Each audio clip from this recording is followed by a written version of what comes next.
News 6's Jennifer Ortega joins us live in St. Cloud tonight. So, Jen, what's the problem here? Matt, the business owner thinks the man came in through the back of the building, probably up this ladder and onto the roof to get inside. Tonight, she says she posted the video on Facebook, hoping someone knows who he is and gets results. This just keeps happening on this stretch of road. This is the third time they've had to close this area down. Now you can see police and emergency crews out here assessing the situation, waiting for that water to go down. Boucher was booked here at the Marion County Jail just hours ago after he walked into that school and started shooting. Tonight we were there as they escorted him out of the sheriff's office, and we asked him why he did it. The homeowner says he got home to find a black bear lying on his doorstep. He thought it was either sleeping or injured, and then it woke up. You can still see the damage on the front of the building. They busted in through the screen door, then smashed that glass door to get inside. From what the post commander tells me tonight, the way they broke in, it seems like they've done this before. Let's get right out to News 6's Jennifer Ortega. She is live on the ground. And Jen, you spoke with neighbors who heard the gunfire.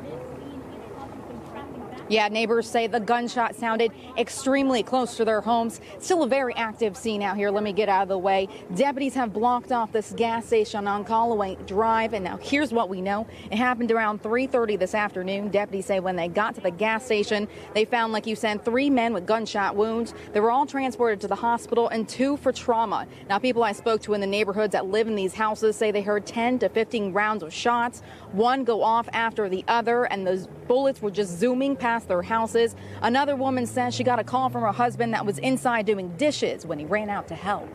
Again, 3 people have been shot. All of them have been rushed to the hospital. We're still working to get more details, and as this story develops, we'll be passing those details along. Live in Orlando, Jennifer Ortega, News 6. Jennifer Ortega is live at the mall for us tonight.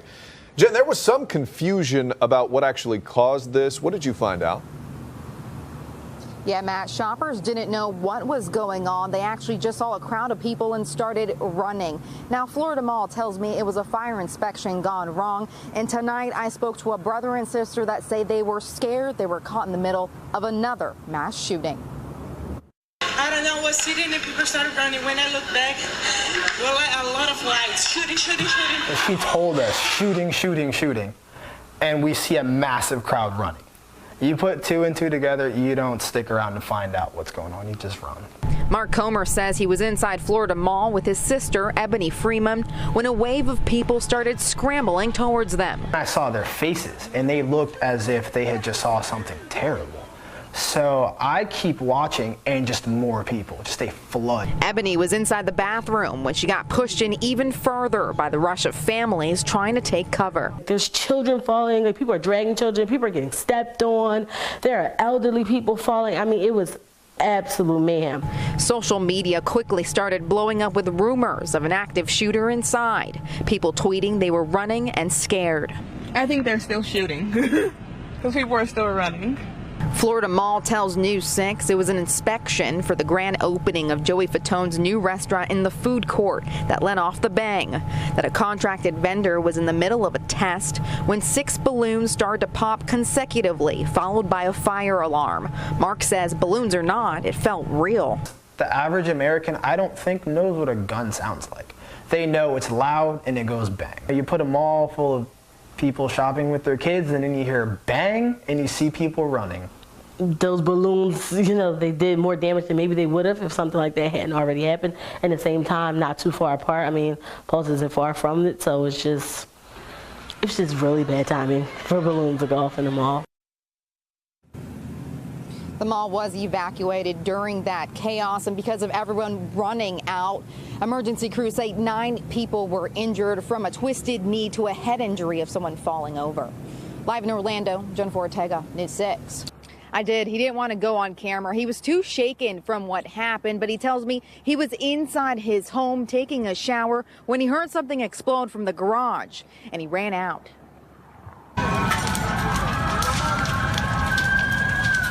I heard a boom, boom. So I heard the fire trucks, and I heard the sirens. Norma Alvarado says she lives about 8 houses down and heard a loud explosion like it was right next door. All the neighbors were here. The house was up in flames, and there was a lot of smoke coming out of the house. She says that's when she and her husband rushed over to see if their neighbors were okay, helping them and their dog get out of the house as fast as they could. So my husband right away, he went to look for Hector to find out if he was okay. And his wife, he told us that he was inside taking a shower. And when he heard the explosion, he came out and he saw that the fire started in the garage. We saw fire crews inside the house making sure all the flames were out, gutting the roof and spraying water into what's left of these 2 cars in the driveway. Now, this husband and wife holding each other close, grateful to have gotten out of the house in time. It's sad, but I'm glad that he's alive, and nothing happened and there's no tragedy. We're in a neighborhood in Kissimmee on Water's Edge Drive, and we were actually given an address to check out some flooding. But this is as far as we can go. If we walk up this way, it's still pretty gusty out here. You can see where the wind is pushing that water towards us. And to give you a little bit of perspective, if you see that walking people sign, that sign is a couple feet underwater. We can't drive in that direction. Now we're seeing a lot of debris floating in the area. We've seen fences completely blown off the back of houses and their yards. And again, very gusty and windy out here. We're going to try to get a little bit closer to see how far that water goes and how deep it really is. In Kissimmee, Jennifer Ortega, News 6. Ginger, a very emotional reunion with several families as they hugged each other, they cried, and tonight they tell me that they've been through several hurricanes, but nothing like the destruction of Maria. There were hugs and tears, this family feeling a sense of relief to finally see their mother after days of losing contact after Hurricane Maria. It's too much emotions going on right now in us that it's really hard. We still have our family that we don't have contact yet. It's very devastating. It's not easy. It cannot be explained by a picture. You have to be over there to see how Puerto Rico is right now. Spirit Airlines Flight 892 was supposed to arrive just after 5 o'clock, but was delayed a few hours. Many saying the flight got delayed because the conditions on the island are so bad. They got no power, all the trees got no leaves, there's no gas, there's no water.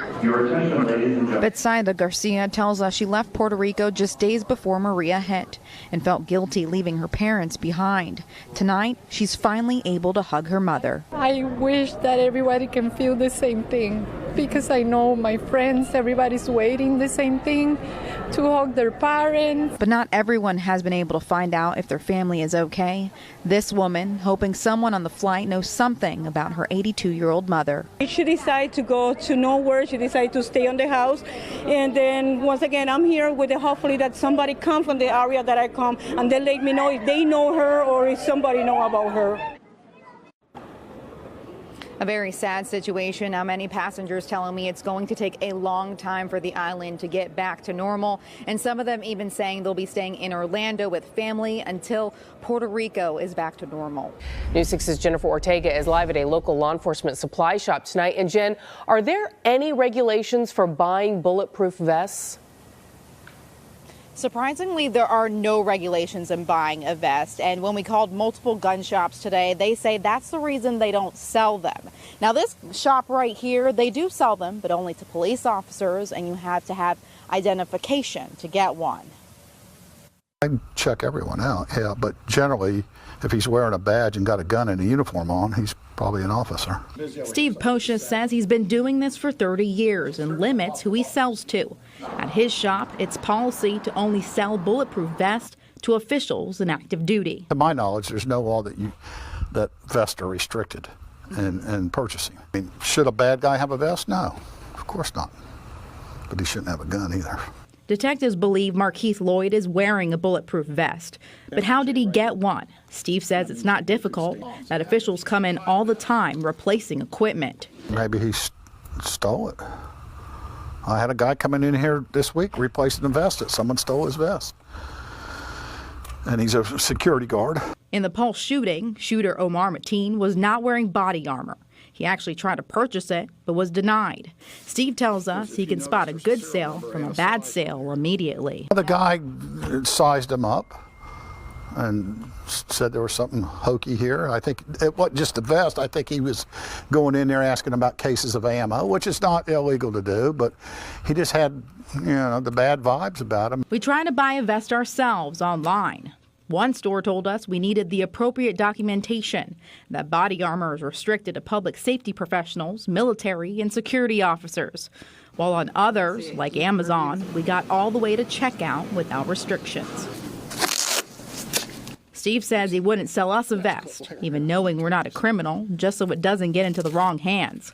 He says vests can be tracked back to where they were purchased. Most vests have serial numbers on there, but doesn't show where they've been. A gun can be sold 10 times before it's used in a crime. Guns are regulated, right? Criminals still have guns, right?